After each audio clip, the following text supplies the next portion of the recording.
बिहार के मुख्यमंत्री नीतीश कुमार के बेटे निशांत की राजनीति में आने की चर्चा जोरों पर है।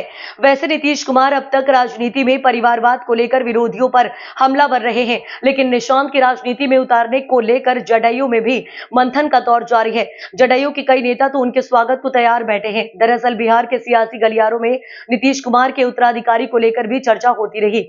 माना जा रहा है कि अगर चर्चाओं को सत्य माना जाए और निशांत अगर राजनीति में आएंगे तो उनको नीतीश के उत्तराधिकारी के तौर पर देखा जा सकता है।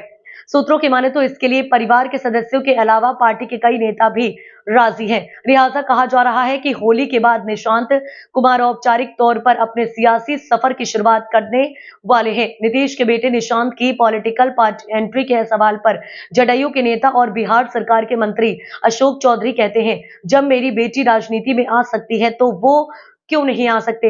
अगर निशांत राजनीति में आते हैं तो हम लोग उनका स्वागत करेंगे। उन्होंने हालांकि बिना नाम लिए नीतीश कुमार की तरफ इशारा करते हुए कहा कि ये हमारे नेता को तय करना है।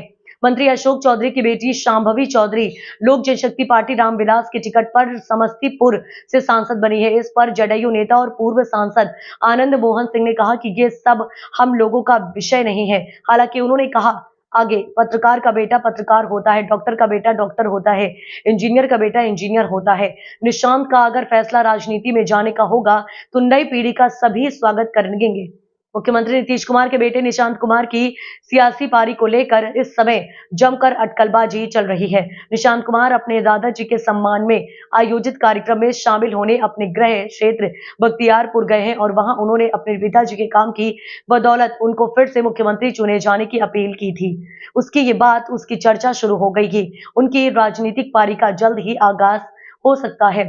चर्चा है कि होली के बाद निशांत कुमार के सियासी पारी का आगाज हो सकता है। हालांकि इसे लेकर अब तक जदयू की ओर से कोई आधिकारिक बयान नहीं आया है। इस साल के आखिरी में विधानसभा चुनाव होने वाले हैं और ऐसे में अगर निशांत कुमार चुनाव मैदान में उतरते हैं तो माना जा रहा है कि कार्यकर्ताओं का मनोबल बढ़ेगा। चर्चा तो यहां तक है कि निशांत कुमार आगामी विधानसभा चुनाव में भाग्य भी आजमा सकते हैं।